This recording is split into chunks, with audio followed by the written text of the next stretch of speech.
I spoke to Todd Belt about this incredible day. He's a professor and political program director at George Washington University. And I began by asking him about the significance of what we witnessed.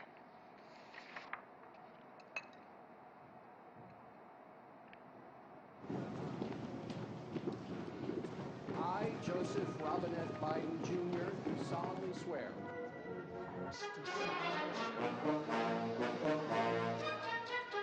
Together, we shall write an American story of hope, not fear, of unity, not division, of light, not darkness, a story of decency and dignity.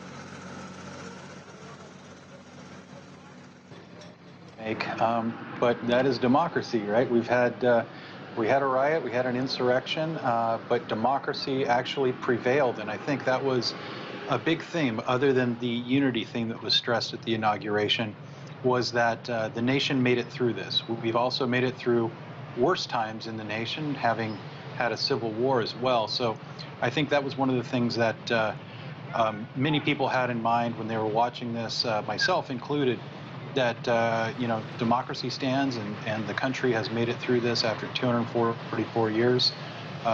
We still have this transfer of power between parties. And do you think Biden's speech, his message of hope and unity, did it hit all the right notes? Well, I think it did hit the right notes, especially in the fact that it didn't hit too many notes. We didn't hear very much in the way of policy. We heard a little bit about the agenda of what he wanted to do and what he wanted to tackle, but not necessarily how he wanted to do it. And this isn't exactly the right time to do that either.